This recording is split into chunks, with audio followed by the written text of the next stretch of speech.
I'm in New Orleans with the head coach of the Texas State football team. Y'all know who he is, though. It's GJ Kinne. GJ, how you doing, man? I'm great. How you liking NOLA? I'm great. Got some good food. Did the whole car wash of interviews. Went up on stage for the press conference, which was great. Got to highlight some of our players that we brought, and those guys have done a really good job as well representing Texas State. Yeah, you say the car wash. Are we the last stop in the car wash? Yeah, last stop. All right, that's good. You're standing between us and some good food, some good Cajun food. So I'm looking at the city of New Orleans out this window right now. I know it's calling to both of us. So we'll wrap this up, no problem. So here in New Orleans, you brought Torrey Spears, you brought Nash Jones. What went into bringing those two guys here? What is it about them and your early indications that they are leaders of this team? Obviously, what is it about them? I think I'll start with Nash. Obviously, we knew what type of player he was at UIW, and we knew, when he got in the portal, he was someone we wanted to identify to get over here, and he shut it down real quick, and that meant a lot to me. Like, hey, I'm coming to play for you, which I appreciate that a lot. He had a 4.0 in the spring. He's arguably the strongest guy we have on our team. He's just a guy that does everything right. So that was a pretty easy one for us. Offensively, defensively, there's a couple of guys that we could have brought. I thought Torrey was a guy that, since I've been here, someone that I leaned on heavily to the ears and eyes in the locker room of guys that I didn't necessarily know a lot about. We developed a pretty quick relationship.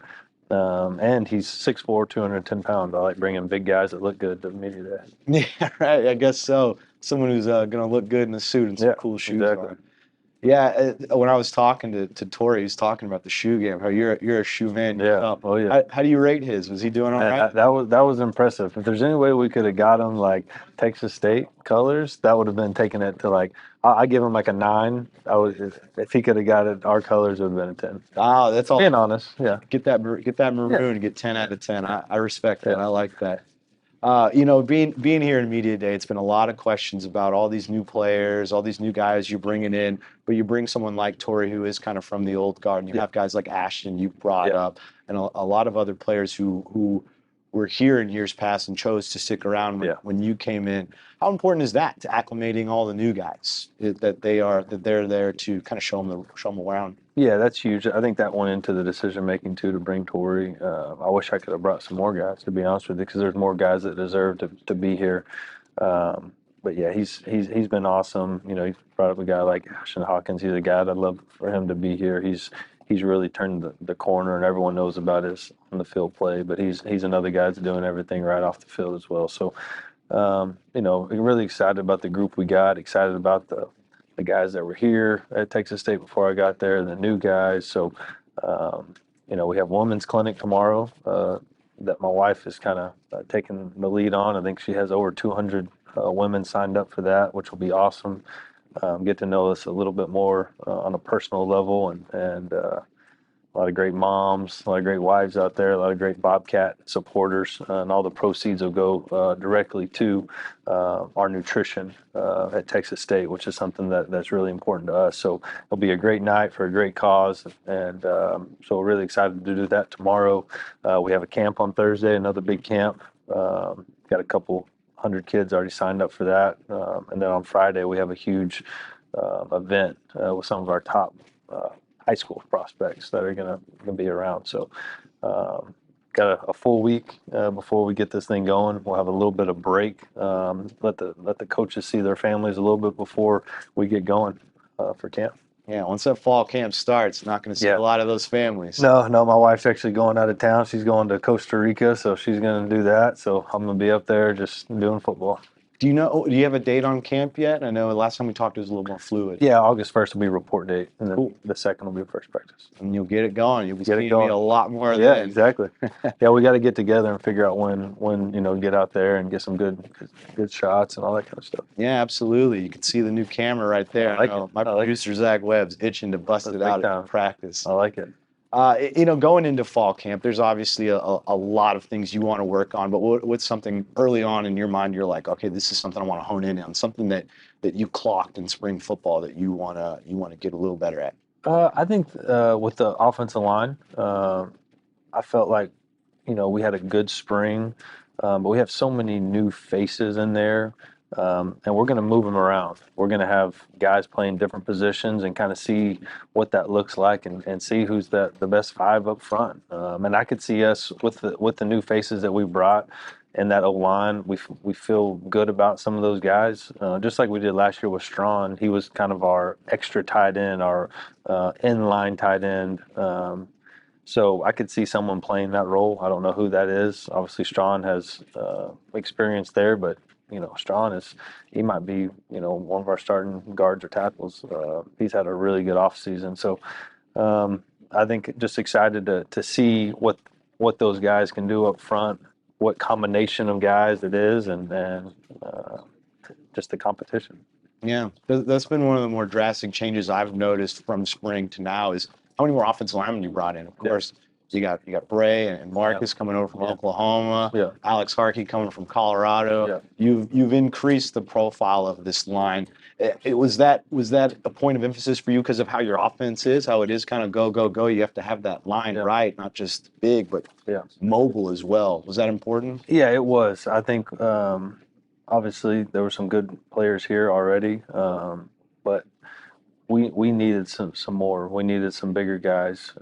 We needed some guys that fit our system, and a guy that's really stood out to me just this summer since I've been here is Alex Harkey.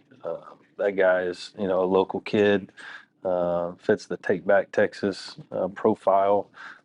He's every bit of 6'5", 300 plus, former tight end, defensive end, really athletic, and he's hungry right now. Like he's built a little different. He is. I mean, I know he told Nash like, "Hey, I'm coming for your job." Like one of those. Like he's hungry, and I like that. Obviously, it's all those guys have a great relationship, but the competition is real, and guys are hungry, and these guys are transferred and they want to play.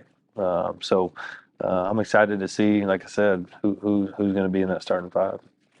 Obviously, it's an open competition in quarterback. I won't bug you about who you're going to name the starter, when you're going to name them, but just assessing your offense and what the quarterback's role is in that offense. A lot of it is because you even talked about it at the Sunbelt at your press conference just a little bit ago about how there's a misconception that your team is a passing team. You guys actually run the ball more. Yeah. And a lot of what the quarterback does is make that decision. Are we running? Are we passing? What are we doing? Is that going to factor in a lot into who you choose as your starting quarterback? Who is the quicker decision maker? There's no doubt, 100%. You're spot on. Who can distribute the ball? Who can make the quick decisions? We go so fast. There's no time to get up there and look around. I mean, we're going. So you have to. You're really in our offense. You're a point guard. You got to distribute the ball quickly, make correct decisions, and obviously we want to find the most talented person that can do that. Guy like C.J. Rogers, everyone keeps on bringing up other people. He's right there in the mix. I can promise you that. He's a really talented player. Malik Hornsby, everyone talks about the speed and his ability and his ranking in high school, but he's a guy that really came in spring and was able to do that at a high level. I think that was something that was really good to see. And then you got a guy like TJ Finley, and just the limited amount of times I've been around him at walkthroughs and things like that, is he might be the best out of all of them at already operating the system. I think a lot of that comes with his experience. I mean, there's no substitute for experience. He started in multiple SEC games at two different schools. So he has the experience. He's obviously transferred before, so he knows, maybe there's some things that I did in my last transfer spot that I'm going to do different this time around. You can already see his leadership ability is really off the charts. He does things the right way. He works hard, but just the small interactions that he has with the receivers, the small interaction that he has with the O-line, you can tell he's a kind of a seasoned vet. He knows how to do that, and as it might not be a big deal to other people, but I'm standing back there watching. I see everything and I watch everything. I think that's one of my strengths. is be able to evaluate the quarterback position, not just how they throw the ball, not just how they run the ball, but the little small details that go into playing quarterback. And you can tell that he has those that skill set and those qualities. Some of them natural, some of them being around really good players and really good coaches. It seems with these quarterbacks, 4 quarterbacks, we I don't even think we named PJ Hatter, Yeah. but they are almost 4 completely different quarterbacks. Yeah. They have some similarities, Yeah. but their strengths seem to be different. Yeah, they are. Is that something that you wanted? Because then it's like, okay, we can do a little bit of this, a little bit of that, or did it just kind of happen that way? I think it just kind of happened that way. For me, I always want to, get the best quarterback available, whether that's a guy that can't run and he can throw the ball, whether that's a guy that can really run that struggles passing the ball, whether it's a guy that's in between. Let's get the best one, and because there's a lot of ways to win football games, there's a lot of ways to score points.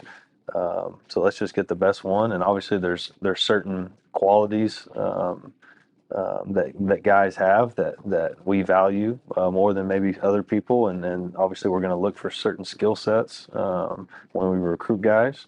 But it's I think we have the right guys in the building. We just got to figure out who that's going to be and who's going to lead the team and who the team believes in. I think that's a big part about playing quarterback too is who the team believes in, that when we take the field, that we can go out there and score some points.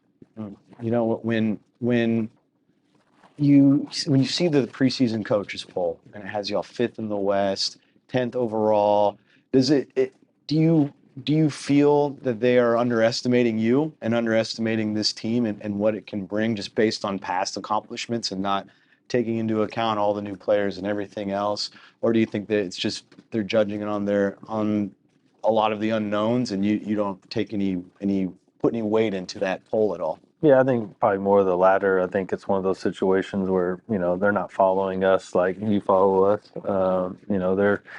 They're following their team, and all they know is that, what Texas State has done previously, and obviously they probably hear about, the offense and stuff like that. But I think it's probably about, right based on what's been going on. I wouldn't have been surprised if we would have been, last. I don't know, one of those type situations. So I think there's a lot of really good teams in this conference, a lot of really good coaches, and you probably know better than me. I think Troy was picked 4th last year in the West, something like that, or 4th. So, and they ended up winning the conference. So I think this day and age in college football, in the preseason, it's really tough. I mean, I think if anyone would have asked if TCU would have been in the national championship last year, I don't think anyone would have taken that bet. So, anything can happen in college football, and especially at this level of college football. And so, like I said, I like our guys. We feel like we've upgraded the talent level, but it's a lot more than talent. We got to bring these guys together, and how are we really going to face adversity? We haven't faced much adversity. We're undefeated. Everyone loves us. So we got to see how, the first time we face adversity, how we handle that. When I was talking to Tori, he said it didn't just put a chip on his shoulder; it put a whole can of Pringles there you on go. his shoulder. Like That's that. what he's saying when I like he heard that. The cheddar Pringles. I like the. Oh, that's your go-to right there. Cheddar, yeah. I'll go for the ranch. The ranch. I like the those ranch ones. Free ad for Pringles right I like there. Now, do you feel that this team as a whole kind of has that can of Pringles on their shoulder, being transfers, being doubted in these polls and everything? Do you feel like you have a roster full of guys with a big old chip on that shoulder? I do. I think these guys are hungry, and they want to. Ever since I've gotten the job, they've come up with ideas, and the leadership council, and they're hungry. They want to do things the right way. They want to. They want to win. They hear the outside noise, but it's all a process. You can't rush those type of deals. I think fall camp is going to be eye-opening for a lot of people, and good and bad. And we'll kind of see kind of what we have at the end of this deal. And, really 2 weeks before that first game, you really start game planning for that first game. And obviously you have your summer studies and all that, but you kind of really put in the pieces. You exchange scouts. And some guys go to a scout team and they're out there, right now they're in their head, they're thinking, I'm about to be a starter for Texas State. And then that 2 weeks, they'll be down there in the scout team. So a lot of eye-opening things are about to happen. So how those guys handle that. But yeah, I think we definitely have a chip on our shoulder, and so I think guys are hungry. So your intro song for your Sunbelt Yeah. press conference got some Little Baby going. Everyone else had the school fight song. Yeah.